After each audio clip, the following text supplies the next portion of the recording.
How about you? I'm doing good as well. Excellent. Okay. Give it about, give it a start. Why not? Let's start now. Cool. So, have you had a read up on the format of these classes? Not really. I'm not sure how these calls work. Sure, fair enough.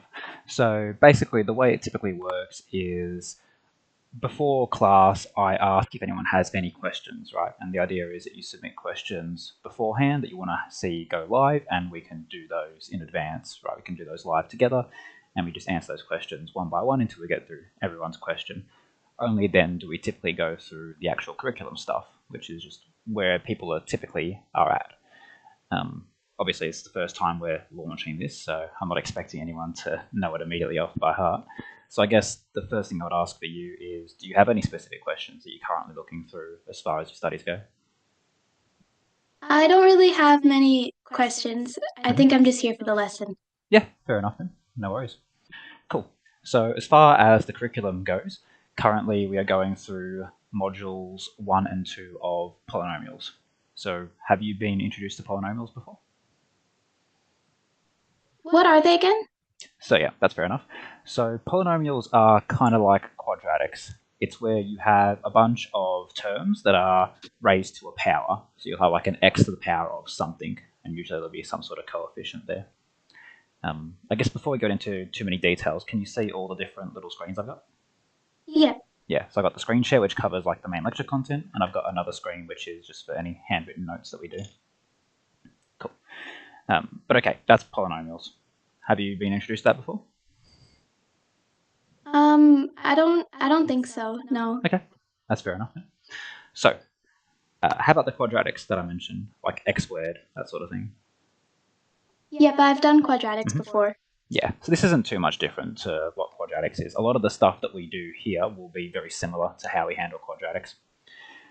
But yeah, just to redefine polynomials, polynomials take this form on the screen share. So you'll have some coefficient a, b, c. Those are just like numbers in the front of your terms, and each of the x terms are raised to some power. It could be like x to the power of, for example, x to the power of 3, 2x, and 1. Right? That's considered a polynomial. Quadratics are also considered polynomials. They're all under the same branch of term called polynomial. Another key term to be aware of is this idea of the degree of a polynomial. The degree simply tells you what the highest power is of that polynomial. So if we use that same example, x cubed plus 2x plus 1, we could consider that a third degree polynomial. Is that clear enough so far? Yep, that makes sense. Nice. Cool. So now we move on to how we actually work with polynomials. How do we actually solve them? Well, for the vast majority of cases, polynomials are pretty much always going to be solved using factorization and the null factor law. So you would have already seen that a lot of the time when it came to quadratics, right? You would factorize your quadratic and then you would solve using null factor law. The exact same situation here. So for one example, if you have multiple linear terms in sequence that are all multiplied together, this is basically like what you'd have for a quadratic, except instead of having 2 linear terms, you now have 3. So instead of just going bracket 1, bracket 2, you're now also doing that third set of brackets. So you've got that first set of brackets, x take 1, that could possibly equal 0, which would in that case give you x equals 1. Same thing for the second bracket, same thing for the third bracket. Cool so far? Yep. Nice.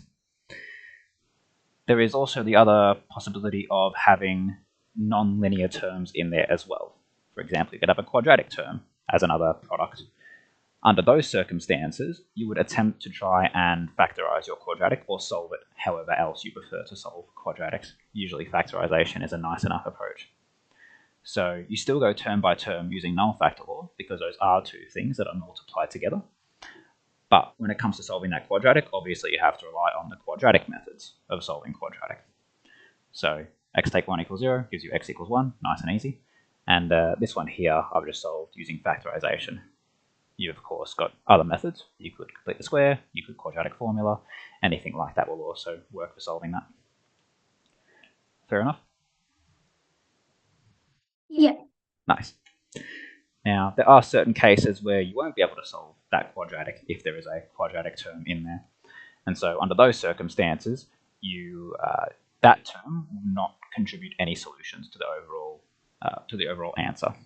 So in this case, you've got x plus 3 equals 0, which is nice and easy. But then when you go ahead and try and solve this, you'll realize that it's unsolvable. The discriminant is negative. Remember how discriminant works? No, I don't think I've learned it before. Oh, okay, interesting. So the discriminant is a quadratic specific thing. It's this idea that if you were to do, actually, let me even get up the notes for that specifically. Okay, quadratics, and probably in the quadratic formula notes. Well, have you seen quadratic formula before, like this? Yeah, I've seen the quadratic formula, but I don't know what the triangle means. Yeah, okay. So that triangle is called a discriminant, and it's just a little bit inside of the square root. So I believe I should have it somewhere down here. Yeah, there we go, discriminant. So you see the b squared minus 4ac? That came from the quadratic formula. And we can look at that term and be able to immediately tell how many solutions the quadratic has. If your discriminant is positive, there should be 2 solutions. If it's equal to 0, there should be 1 solution. And if it's less than 0, then there's no solutions. Now, those are 3 bullet points to either memorize, but it will be easier to see why that's the case when we look at the quadratic formula. So if you imagine that the discriminant is positive, just the inside of that square root is positive, then under those circumstances, you're going to have both a positive and a negative version of that root. That's why there's always going to be 2 different terms. Fair enough so far? Yes, I understand now. Oh, understand the whole bit? Do you want me to go through any more, or is that clear enough? Oh, no, I mean, like, I understand the bit about the discriminant, but I still want to hear more. Yep, that's fine. And then discriminant equals 0. So if you were to sub in the square root term is equal to 0, then plus or minus the square root of 0, well, square root of 0 is just 0. So whether you add or subtract 0 doesn't really do a whole lot. And so you're only going to be left with whatever the negative b over 2a was. Hence, you're going to have only 1 solution. And then if it's negative, well, maybe I'll let you tell me, why is this bad? Because you can't have the square root of a negative number, right? Precisely. And as soon as you have that, well, there's not going to be any solutions, or at least no real solutions. You wouldn't happen to be doing special math, would you? No, I'm only doing methods. Yeah, so only in special math do you start looking at what happens if they are non-real solutions. So just wanted to make sure. But okay, so that's what discriminant was all about. And that's how you can immediately tell that a quadratic, or just quadratics, that's how you can immediately tell that this quadratic has no solutions. You find its discriminant. So this here is the b squared minus 4ac, where the b is going to be the 4, got the 4, the a, which is 3, and the c, which is 2. Calculate that all up, you get a negative result. Hence, there is no solution there. And under those circumstances, only the x equals negative 3 contributes a solution to that polynomial. Cool? Yes, also, I was wondering, are these notes available on the classroom? Yeah, Okay. so everything that I'm going through here as far as notes go, this is everything in the classroom. So this will be under the polynomials section, and then this quadratic thing is under the quadratic section. Both of those are under functions and relations. Yeah. Okay, next part, equating coefficients. So this is technically not polynomial specific. This also applies to all sorts of other areas of study as well, but it's first introduced in polynomials, at least as far as the books are concerned. So the whole idea here is that if you have 2 polynomials that have the same sort of, we'll call it the same degree polynomial, so both of them have the highest power, x to the power of 3. If we're told that those 2 polynomials are equal, then what it means is that every term in f of x has to be the same as every term in q of x, kind of just by definition, right? It's like saying 2 equals 2. They have to be the same thing, both sides of that equation. So if f of x and q of x have to be the same thing, then we need to make sure that a and b, those unknown coefficients, have to be chosen such that they'll make it look like q of x is the same thing as f of x. So the way you do that is you go term by term in the in the list, and you equate each term to the equivalent term in the other polynomial. So if you look at the x cubed terms, for example, you've got 4x cubed and you've got ax cubed. So you equate those two things together. Very quickly, you're going to see that a is going to be equal to 4. X squared, a little bit tougher. You've got bx squared here, but there's actually no x squared in f of x. Well, that is still an equation. It just means you set the left-hand side to e equal to 0, in which case you're going to get b equals 0. And then, sure enough, if you were to sub in a equals 4 and b equals 0, then you'd find that q of x is equal to f of x. Is that clear? I'm just a little bit confused. Mm-hmm. I don't really understand it. So understanding the method or why that works? Why that works, I think. Why that works? Yeah, okay. So the reason why it works is because the only way, if you're comparing these two things together, right, you have to make sure that q of x looks identical to f of x. And the only way you can really do that is by playing around with a and b.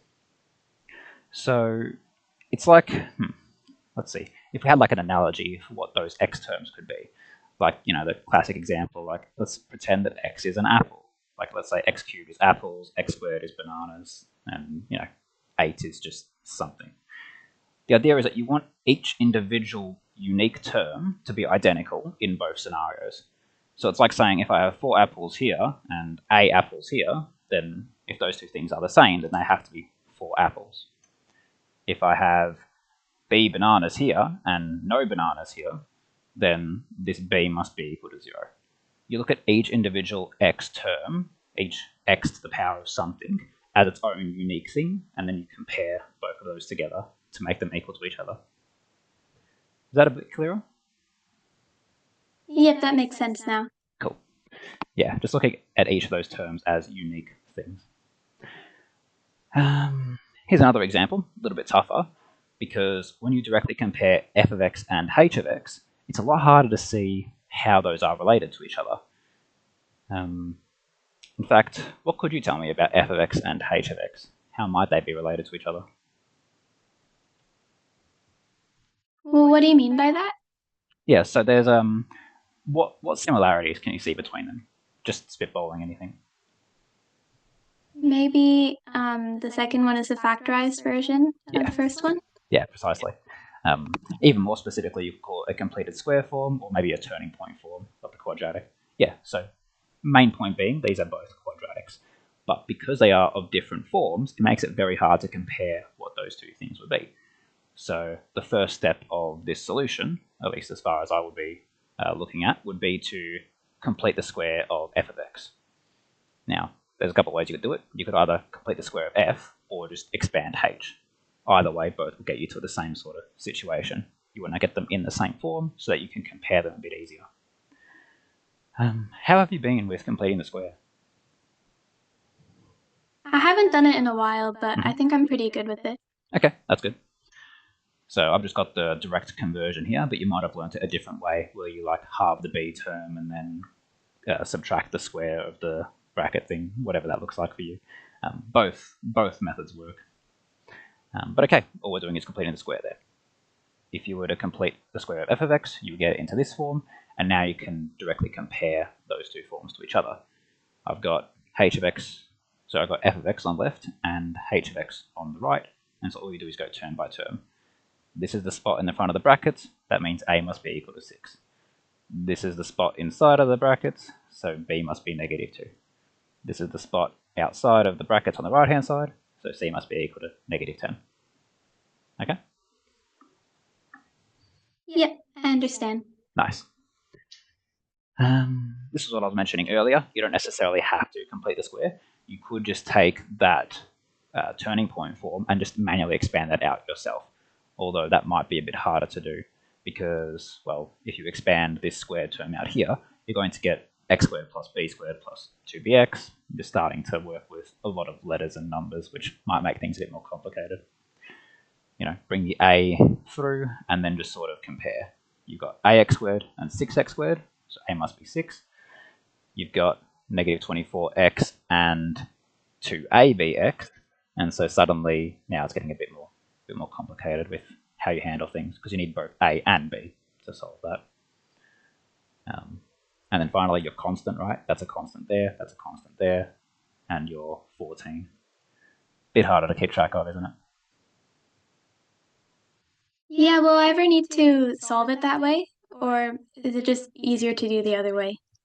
I would be very surprised if they force you to solve it a specific way. Maybe a book will force you to do it that way just so it can teach you the method by which you solve it, but an exam should never really force a solution. Like I've noticed in like the methods exams, you'll see certain questions that will be like they'll have two parts. One part will be solving a particular question, and the second section will be like hence find the answer to second section, hence or otherwise, I should say, which means you can use the answer from the previous section to help you out, or you can do it a different way. They'll let you basically do whatever you want to solve it, as long as you have a valid method. Okay. Yeah. That's about it for that one. So polynomials are just x to the power of something terms that are strung in an order.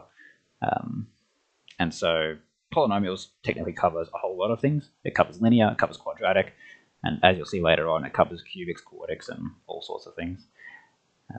This idea of the degree of a polynomial is just something raised to some power of n, and that degree is n. How we solve polynomials is just using null factor law. We don't really have another more reliable approach. So we have to do some sort of factorizing if we're going to get it into that form, which we'll look at next, how we can factorize. And then last we looked at equating coefficients, which just means going term by term and making sure that each terms are equivalent. First, of course, getting them to be in a comparable state. Any questions before we move on to the next module? Yeah, I'm just wondering why the form of the polynomial looks very complicated. Yeah, so the complication there is because it is a so-called general form of a polynomial. So the subscript, like if we're looking at, let's just say a subscript n, so a with an n a little bit lower, that's just a stand-in for some coefficient, right? The idea is that this is just any number. It could be 2, could be 4, could be whatever, right? It's just the coefficient of the x to the power of n term, where n is just some power. N minus 1 just means, the next lowest power. So let's pretend that n is equal to 3, for example. This would read a3, x to the power of 3, a2, x to the power of 2, a1, x to the power of 1, and then a0, right? It's just saying, those are just, instead of just saying a, b, c, d, we say an minus 1, that sort of thing. It's not really meant to be more complicated, it's just sort of to show you the form of a polynomial. Is it a bit clearer what's going on there? Why is there like dots? Yeah, so that's to say, that's because you can't necessarily write out every possible thing. Like, let's say if n was 10, it would be a10 x to the power of 10, a9 x to the power of 9, a8 x to the power of 8, and so on and so forth, all the way down to 0, which you can't obviously fit on the same page. So that dot there is meant to say however many terms are in your polynomial, and then it will finally finish off at a1x and a0. It's not like a necessitable thing necessarily. It's just there to show you what a polynomial could look like. Like if I go to the handwritten bits, for example, and start writing out some random polynomials, you might have 4x to the power of 5 plus 6x squared plus 2. Right? You could have any and all terms in the middle of that sequence. So I've skipped the power of 4, I've skipped the power of 3, and I've skipped the power of 1. You don't need to have all of them. So that written bit there in the summary just stands for any possible polynomial. Bit clearer? Yep, that makes sense now. Nice. Okay, that's what that means. On to the next topic. So this one is notoriously tough. It is how we divide polynomials, and it is done using long division. So when's the last time you did regular long division? It's been a while. Yeah, and it's been a while for a lot of people. But okay, let's have a look. So we want to apply that to our polynomials. We want to be able to divide entire polynomials by other terms. The reason why is because it will allow us to factorize polynomials. There is no such thing as like the add together times together method or the cross product method for factorizing polynomials. So we don't really have a more reliable way to factorize other than to polynomial divide, at least as far as methods goes. I'm sure there's some other nonsense in high-level mathematics that could do it.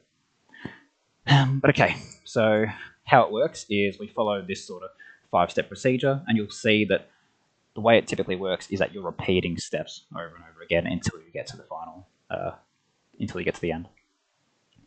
Just to define a few terms, I'm going to say n of x is the numerator, so that means this would be n of x, and I'm going to say d of x is our denominator, hence the linear on the bottom, x plus 2 would be our denominator. Don't need to memorize this just yet, we'll go through as a sequence.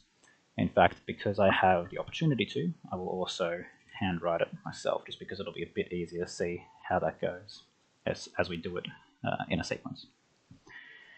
Okay, so we're told to simplify this term here. We've got a cubic divided by a linear x plus 2. So first things first, our numerator is that cubic. It's got an x to the power of 3, and our denominator is a linear because, well, it's just ax plus b. We set up the division by putting whatever's on the denominator goes on the left, and whatever we're dividing, so the numerator, goes on the right. So kind of like how you would set a normal long division up, except we're using terms instead of numbers. So I'll do that as well on my handwritten notes. X plus 2, x cubed, plus x squared, minus 14x, and then minus 24. Okay. So the first step is that we're going to take the biggest term in our numerator and divide it by the biggest term in our denominator. So is that going to focus? There we go. So we're going to take this x cubed, since it's the biggest term, and we're going to divide it by this x, since it's the biggest term on that side. And we're going to put it up here. So whenever you divide x cubed by x, you're going to get x squared. Fair enough so far? Yeah. Cool. That's step one. We do that division and then we put it on the top. I've got that in the screen share as well. Step 2 is multiplying what we just found, so that x squared. We're going to multiply that by the entire denominator. So in this case, we got x squared, and we're going to multiply it by x plus 2, since that's our denominator. So you're going to have x squared multiplied by x is x cubed, and then x squared multiplied by 2, 2x squared. That one's okay? Yeah. Okay. The last step of this 3-step repetition is that we're going to perform a subtraction. So what we're going to do is we're going to put a minus sign here and subtract this term that we just created from the entire numerator, so the x cubed thing, which means x cubed minus x cubed is 0, and then we're going to have x squared minus 2x squared. So it's going to give you minus x squared as a result there. And then the rest is just going to drop down because you're subtracting 0. So minus 14x minus 24. Okay with that? Yeah, but I just actually missed how you got the x squared on the top. The x squared on the top at the very beginning was when you take the biggest term of the numerator, so this x cubed here, and you divide it by the biggest term of the denominator, which in this case is x. So you do x cubed divided by x. Oh, okay. I get it now. Nice. Yeah, that's where that came from, and then the rest of it was fair enough, what we did with it then. Yeah, I Cool. understand. So that's one loop of this repetition. We have to keep doing this until we run out of terms under here, which is what makes it a bit tough to try and keep track of where you are. So if we go to the very, very beginning, right, this is our new biggest term. So now we have a negative x squared here, and we're going to divide that by the biggest term over here, which is x. So it's going to give us negative x. Cool? Yeah. Now we take this thing and multiply it by the whole denominator, x plus 2. So it's going to give us negative x times x, negative x squared, negative x times 2, negative 2x. The next step after that was a subtraction. A pro tip here is to put the brackets around this. just to make sure that you are absolutely subtracting these terms. It can be a bit easier to forget if you're doing a subtraction or an addition, depending on what's out the front here. So we do our subtraction. So we got negative x squared minus x squared. When you have two minuses together, that becomes a plus, and so those two terms are going to cancel out. Easy enough to see why that is? Pardon? Is it easy enough to see why that cancels down to 0? Yep, I get it. Cool. We're going to have negative 14x minus 2x. So again, that's going to become a plus, minus 12x as a result. And then finally, that one's going to drop down from where it was before. We still have terms, and so we're going to do it once more. This is the new biggest term, divided by x, gives you negative 12, multiply back through, negative 12 times x is negative 12x, negative 12 times 2, negative 24. And then finally, when you do that subtraction, those are going to cancel, and those are going to cancel. Now, the result of all that is the result of our division is up here. Right, that's what you get when you divide this thing by that thing. So we can say that, where is it? Scrolling all the way down to the very end. So we can say that x cubed, what was it, x cubed plus x squared minus 14x minus 24, when it's divided by x plus 2, is the same thing as x squared minus x minus 12. Those two things are equivalent. Fair enough? Yep, so the bit at the top is the answer. The bit at the top is the answer, yes. And you have to, so do you have to keep going until you get 0? Yes, that's a good question. So you won't necessarily always get 0. Sometimes you'll get a number at the end. Let's pretend that the number we got was 6 at the end, right, just for argument's sake. Now, if it was 6, you might think, okay, let's just do it again, right? 6 divided by x. Now, the problem is that we don't want to have any divisions by anything, really, in here. We don't want to have any denominators. And so that's an indicator to say we need to stop. We can't do that. The question then becomes, how do we handle this? Well, under those circumstances, you have what's called a remainder, which means you have the thing on the top, which is still fine, but then you're going to add your remainder at the end. So you're going to add 6. Now, the reason I'm putting it up there is because when you have a remainder, it just means whatever couldn't be divided by your divisor. So we're going to put our remainder divided by whatever that denominator was. And that's how you handle that situation if you don't have a 0 at the end. Is that all right? Yep. Nice. That's a pretty typical approach. So most of the time when you do this, you're going to have just a single number there, whether it be 0, whether it be any non-zero number. I believe in my notes here I also have, yes, this also works if your denominator is anything other than a linear. Could be a quadratic, could even be a cubic, although the worst I've ever seen is a quadratic. It's never really gotten that much worse. Now, the reason I highlight that specifically is because when you get to the end, you might not just have a 6 down here. You might have like a 6x, for example. That would still be considered a remainder. But I think we'll see that here as well. I'm noticing that I have a little typo in my notes. I should have fixed up that d of x. That is supposed to say x squared plus 1. But okay. So do you want me to go through this one by hand, or is the visuals enough for this? It's going to be the same sort of process, but yeah. Can you go through this one by hand, please? Yeah, for sure. So let's get rid of that. Move on to next bit down here. Okay, so we have our x squared plus 1, and we're dividing the same thing. So it's x cubed plus x squared minus 14x minus 24. So nothing actually changes here as far as how we do it. We're still going to take the biggest term here and divide it by the biggest term here. Yeah, let's make this one interactive. Why not? So what is the result after that? Would it just be x? Yeah, just x. Nice. Now, what do you think we do with that x based on what we were discussing earlier?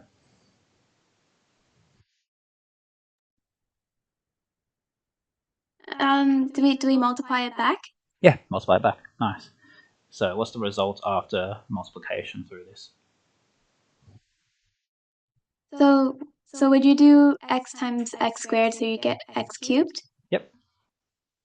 And then you would just do x times 1 so you'd get x? Absolutely. Nice. Now what do we do now that we have that? I don't remember what to do next. That's fine. Once you've done that, you do a subtraction. So we want to subtract this from what's above. So how do you think that's going to work?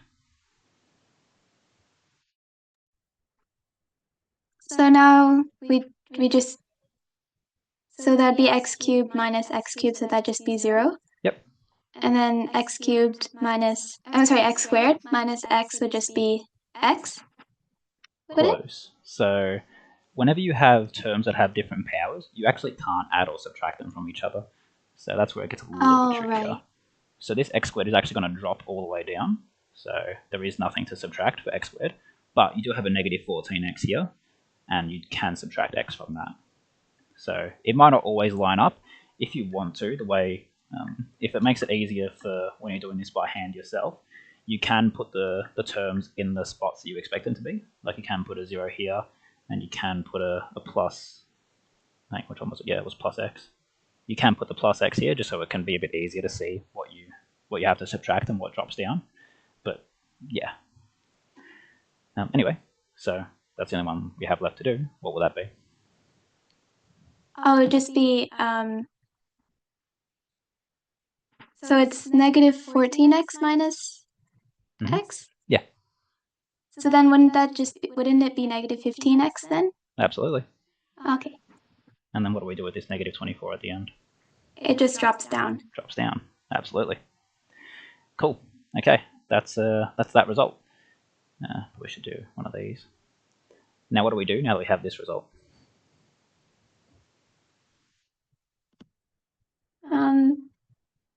I don't remember what to do after this. So that's when you go back to the beginning, where you take the biggest terms and divide them by each other. Oh, yeah. So what's that going to look like? Would it just be 1? Yep. Absolutely. Now what do we do?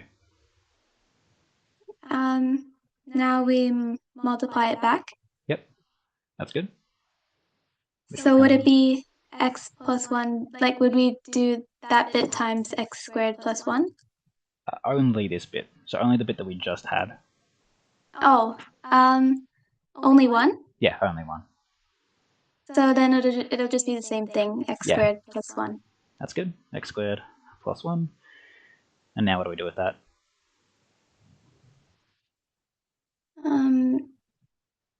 We subtract it. Yeah, subtract. Nice. What's our result after subtraction? It'll just x squared minus x squared will be 0. Yep.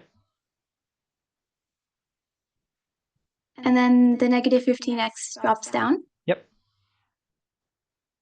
And then the negative 24 minus 1 will be negative 25. Negative 25. Yeah. Cool. It's a long process. We keep doing it. So what do we do now that we have that?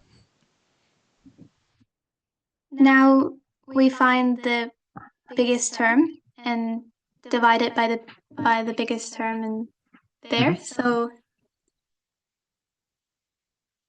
can you divide it? Yeah, that's a good question. Can you? What do you think? I don't think so. Yeah, that's correct. Because if you were to divide it, you'd get negative 15 over x, which, as I mentioned before, we don't want to have any denominators in this spot up here. Oh, does that mean it's done? That means it's done. Like that's the remainder? Yeah, that's the remainder right there. Oh, okay. So when we give our final answer, we have, well, I'm not going to write out the full fraction, but let's just say numerator over denominator. That divided by that is the same thing as, what do you think? X plus 1 and then plus negative 15x minus 25 over x squared plus 1. Brilliant. Brilliant. Yeah, that's the whole thing. So it goes to show that sometimes your remainder is not going to be just a single number. It could also have a x term on it as well. Yeah, that's brilliant. You've taken to that really quickly. Nice. Like this usually takes people like a full lesson to really understand. So I'm glad you got it. Thank you. Especially since this is the first time you're learning about polynomials like at all, which is really good. Yeah. Okay, that's what I had for the agenda for today. It was just covering those two modules. In summary, I've got a little written version of how that works, as well as what those terms are: n of x being the numerator, d of x being the denominator. You grab the highest terms from both, divide them, multiply through, subtract, repeat until you run out of terms, and then you now have a denominator, or you might have a remainder at the end. Now, the reason why we're doing this is because what we're doing here is factorizing. So if we look at like the previous example, this one didn't actually have a remainder. That was kind of an example. When you divide that cubic by this linear, you do get this. Now, the reason that's important is because it allows you to go from x cubed all the way down to x squared, which is a much easier thing to work with, because now, if you want to solve this, you can solve this however you like, right? You can solve this with quadratic stuff, like the factorizing. You could do null factor law. You could do complete the square, quadratic formula, all that sort of stuff. Makes it a lot easier to solve these polynomials if you know what they're divisible by. I'm sorry, could you repeat what you said? The screen with the working out was small, so I couldn't see it. Oh, yeah. I was only pointing towards like the previous example we did, which was the idea behind the polynomial division is that it allows you to go from a more complicated polynomial to one that you can actually work with a lot better, because there's no easy way to figure out the solutions to a cubic, like when something has an x to the power of 3. There's no easy way to do that necessarily. But if you know what it's divisible by, then you can bring it down to something that you can actually solve a lot easier, like a quadratic, which has all the quadratic methods that you can solve. That's the advantage of doing it. And since we've got some time at the end, we can go through some specific chapter examples just so you can see how it applies. Sound fair? Yep, but how would you use, like, how would you be able to solve it when there's a remainder? That's, yeah, so you wouldn't in that case. When there's a remainder, it makes it... I struggle to say impossible because I'm sure there's some math trick you could do.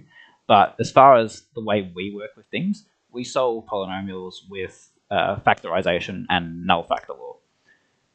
When there's an addition by some fraction here, it makes it very hard to use that as part of our solutions. So that would be the most simplified version then, with the remainder? As in the one I'm pointing to here? Yeah, like you wouldn't be able to solve it any further? No. I mean, you can put it onto the same denominator, but at that point, at that point, it's kind of irrelevant because you're just going back to where you started.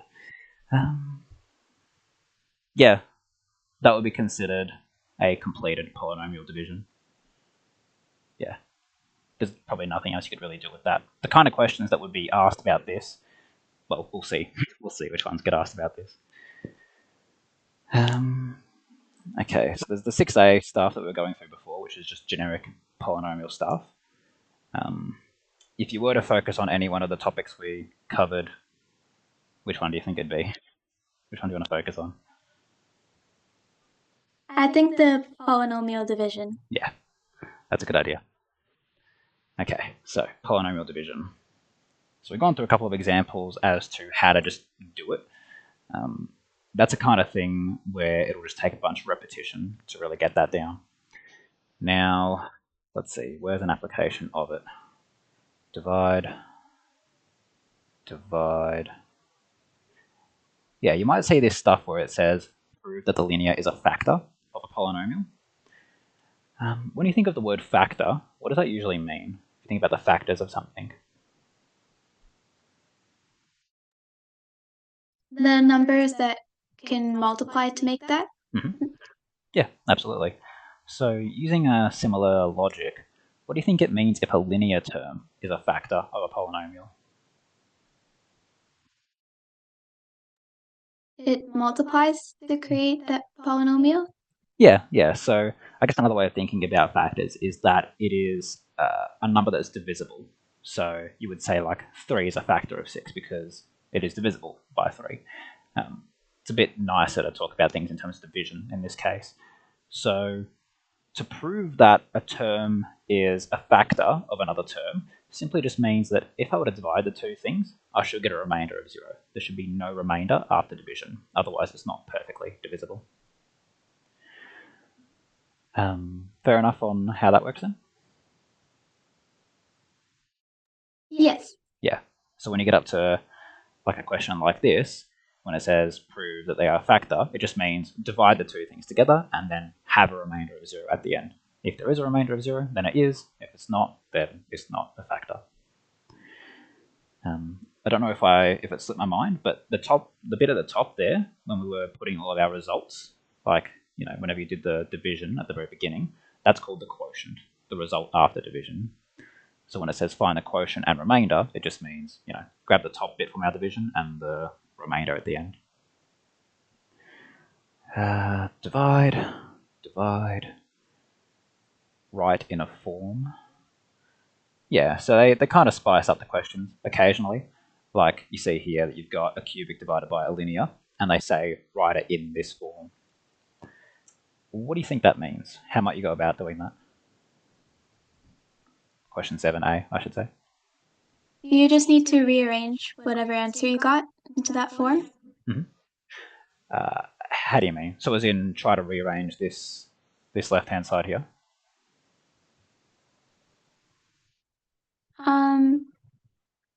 Do we need to solve it first and then rearrange it, or?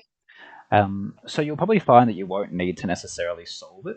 You wouldn't necessarily need to rearrange it at the end because p of x is just some, well, I guess it actually tells you it's a quadratic, right? It's some polynomial, but specifically a quadratic. This term here, what do you think that's representative of? The remainder? Remainder, yeah. So even though they've jazzed it up, they haven't specifically told you to do a polynomial division, but you're able to look at that form and look at it and just say, okay, that looks like a polynomial division. This is some quadratic, and this is the remainder after that division. Nice. This is more division stuff. Are they really not going to show an example of... Well, I guess that gets into 6c. Maybe that's how that works. Yeah. Is this where they start looking at it? Okay. Without getting too deep into the content from 6c, since that is the next set of stuff, what I'll do is I'll sort of show you... Yeah, I'll show you why this matters. So if we go back to the handwritten bit, and I'll just rewrite the previous one that was a perfect division. We had x cubed plus x squared minus 14x minus 24 over x plus 2 is equal to, now we did have a solution for this, it was x squared minus x minus 12.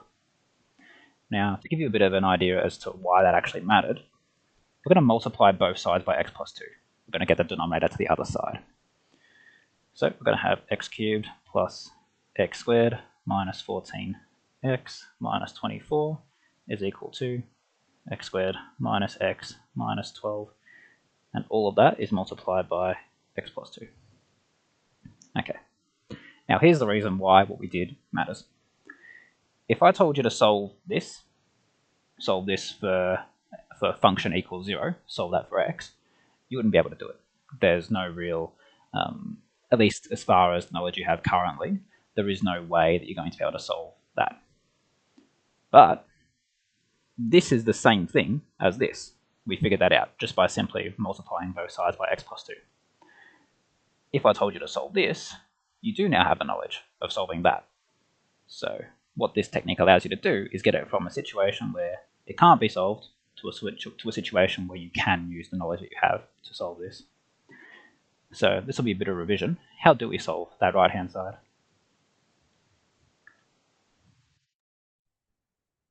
So for this side, do we need to expand it? So if you expand it, you'll get back to this, which is something that you don't want. Yeah. I'm not sure if I remember how to do it. That's fine. So let's go back to the notes, and I'll see if you can piece it together. So I'll have example 2 up.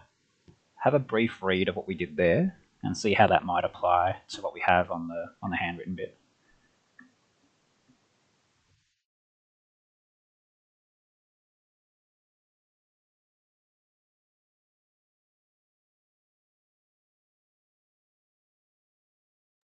But where did you want me to? Oh, example 2? Yeah, example 2, or yeah, example 2 is a good one to have a look at. Yeah.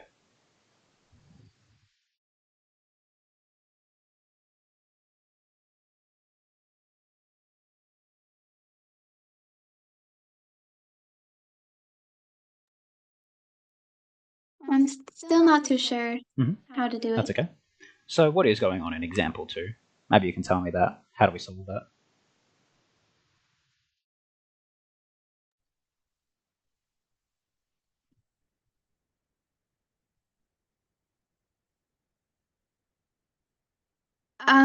Are you completing the square? Is that how?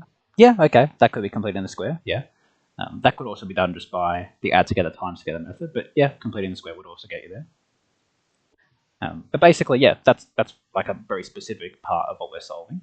But in broad terms, we're using null factor law, right? We're taking this term, setting it equal to 0, and we're taking that term, setting it equal to 0. Whether you complete the square or add together times together is whatever. Point being is that you take each of these terms, equate them to 0, and then solve them however you can. Same thing over here in the handwritten bit. You've got a quadratic multiplied by a linear. And so if you want to solve for that equals 0, then you're going to take each of those terms individually and set them equal to 0. So you'd have x squared minus x minus 12 could equal 0, and you'd have x plus 2 could equal 0. How might you go from here?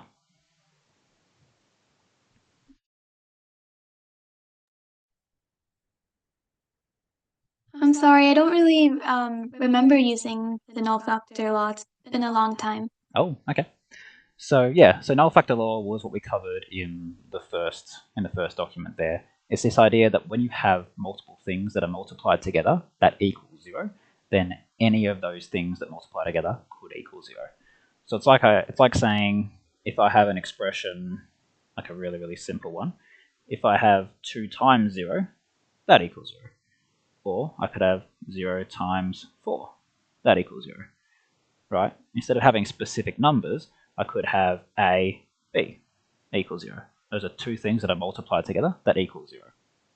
And so the only way this could ever equal 0 is if A equals 0, in which case you have 0 times B equals 0. That cancels out. Or if B equals 0. Those cancel out, and of course you're going to get back to 0. It's the same idea as what we're seeing here. If I have x take 1 and x take 2 equals 0, those are two things, like we'll call this A and we'll call this B. Those are two things that are multiplied together to equal 0. Hence, either A equals 0 or B equals 0. Is that a bit clearer on null factor law? Yeah, that makes sense. Yeah. So that's what we're doing here. You've got this quadratic, which multiplies together by this linear, and because those are two things that multiply together to give 0, then either A equals 0 or this thing here, B equals 0, which is just what I've written to the left of that a little bit. Cool? So is that a final answer? No, because now what we can do is we can solve each of these individual terms. So if we were to solve x plus 2 equals 0, what does x equal? X equals -2. There you go, x equals -2. Now, if you were to solve this quadratic equals 0, how might you do that?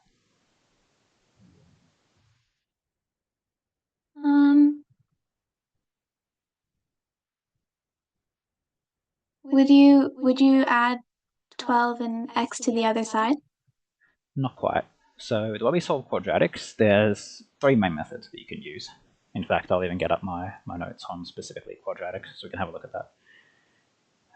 Let's see. This one. Oh, would it be like x plus, like, would you find factors of 12 that add up to -1? Yeah. Okay. Add together, times together. Yes. Factorizing. So would it be x plus 3, x minus 4? X plus 3, x minus 4 looks good to me. X plus 3, x minus 4, and then that equals 0. Now, once again, you have another null factor law, which you can then solve each of those terms individually as well. So what do we get for that? I'm not sure what to do here. Do we solve? I'm not sure how to go about this. Okay. Well, what do we do? I guess I didn't really finish this example, did I? So basically, you now have two new things that multiply together to give 0. So we can call this thing A, we can call this thing B. Either A has to equal 0 or B equals 0. It's the same situation as before. Two things multiply together to give 0. Either the first or the second have to be 0. So we can take the first thing, x plus 3, and set it equal to 0. Or we could have x minus 4 and set that equal to 0. Both of those are possible. Very quickly to wrap it up, how do you solve each of those individual equations? So x would be, for the first one, it'd be -3 or 4. And x equals 4, yes. So that's a solution, and over here, that's a solution. So you'll find that the number of solutions of a polynomial is usually, well, is either equal to or less than the order. So this was a cubic, it had a power of 3, and so it had 3 solutions to it. It could have less, but it's not going to have more than 3. Yeah, okay. So just to recap that. So I guess we'll just start with the null factor law bit. Whenever you have two things that multiply together to give 0, either the first thing or the second thing must be equal to 0. There's really no other way you can get that. Doesn't really matter how complicated the thing looks, it's still a thing multiplied by a thing. So you take those things and you just put them in their own separate equations. This thing could equal 0, which is this bit over here. This thing could equal 0. That's a bit over here. Linears are nice and easy to solve. You just put it over to the other side. Quadratics, a bit harder to solve. You've chosen to use a factorizing approach. You could do completing the square. You could do quadratic formula. All those work. This one is by far the easiest, by the way, just because it's very quick and easy to do, versus if I get up like what the quadratic formula looks like, it can be a bit like, if you see example 2 over here, there's a whole lot of, or maybe even better, example 1. Like, it's all that work if you want to use the quadratic formula. Not particularly fun. So where possible, factorizing is a faster approach in the vast majority of cases. But yeah, you factorize it, and then all of a sudden you have another null factor law. This is two things that multiply together to give 0, so either the first thing or the second thing. Rinse, repeat until you get all the way to the end, basically. Cool enough? Yes, that makes sense.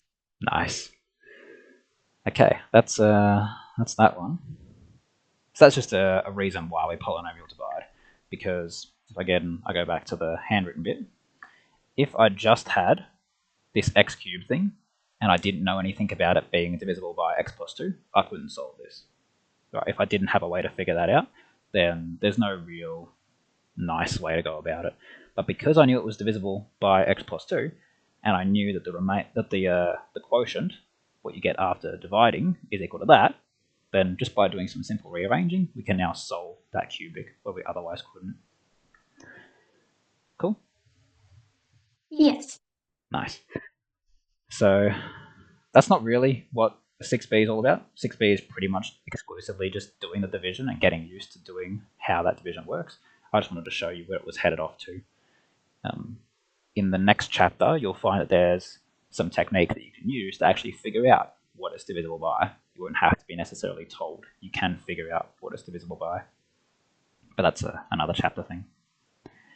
Is that in chapter 7? chapter 6C over here. Oh, or okay. if you're going through my notes, it'll be... Okay, let me find it again. It'll be the third module, which is about remainder and factor theorem. So again, you'll see we're working with cubics. It's basically, it teaches you ways to figure out the remainder without having to do the division. And because of that, it also lets you figure out if something is a factor, because remainder equals 0. That's a very brief overview of what's going on. We won't go into... Oh, we certainly just don't have time to go into detail with that. But that's where it's headed for next class. Yeah. So I guess what I'll do is I'll have this section up for you. Have a browse of that and see if there's anything in there that looks like it'd be tough, and I'll see if I can clear that up for you. Have you got this book, by the way? Yes, I do. Yeah, it is the better book. I'm not a fan of the Jacaranda one. So I don't know if you've seen it or not, but it's kind of it's got the like the 7.2, 7.3 sort of naming convention instead of number letter, which I think is a bit nicer. Oh, yeah. Yeah. That's more confusing. Yeah, I know, right? It's weird. But yeah, literally all of this is just divide the two things together. I don't have anything Mhm. where, like, when I'm looking at this, I don't have anything that I find particularly hard, because I know with the polynomial division, it'll be hard, but I need to just keep practicing. Yeah, so that'll just be a matter of, repetition, of course. Now, maybe one thing worth pointing out is, does this make sense when you read it? Like, based on the steps that we took, does that 5-step framework make sense? Does that actually accurately reflect that? Yep, it makes sense. Good. Also, the good news is this is recorded, so this will be in the past recordings alongside where you would see the recordings for the Q&A, just so you can also have a read of that as well, or have a rewatch of that so you can see me go through it live. But yeah, if there's nothing else specific, then we could call it early there. Maybe one thing I'd mention is, you might get, sure, there's quadratic terms, but you might even get like full quadratics where you've got ax squared plus bx plus c. It doesn't really make a difference. You're still only looking at the first term at the front. Nothing else really matters a whole lot. It matters when you do the multiplication, but as far as when you do that initial division, you're only ever looking at the front term. Oh, actually, there is a little thing I can look at here, because there's a CAS thing. So what CAS do you have? I'm not sure. I don't have it with me right now. Does it look like this? It's the T-Inspire one. Yes, you bought the right CAS as well. Brilliant. Because there's the Casio class pad, which is actually, I don't think. Oh, actually, it might. Anyway, the point I was trying to make was that there is a way to do this polynomial division off the bat, where actually you might even be able to just do the division. Let's have a look. So if I do like 9a, for example, you'd have x to the power of 4. Let me zoom in a little bit so that's, there we go, it's a bit easier. You got x to the power of 4 minus 3x cubed.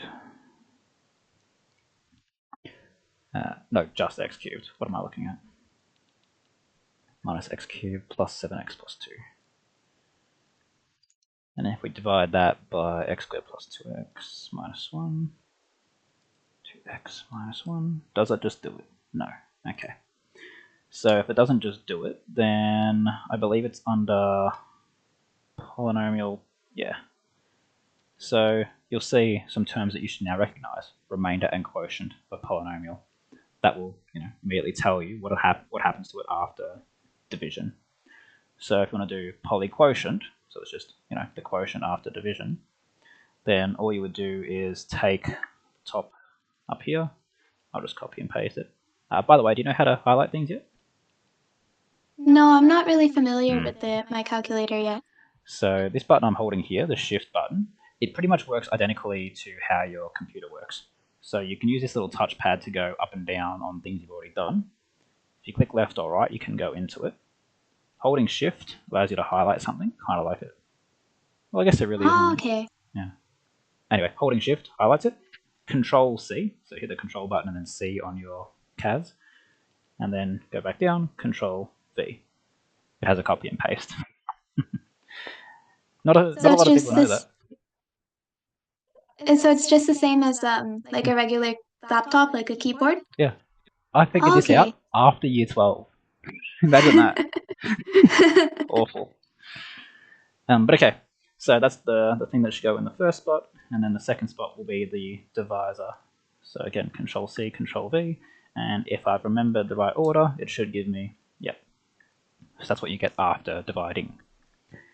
If you want to know the remainder, then you can do, again, polynomial tools, number 8 and number 4 for remainder.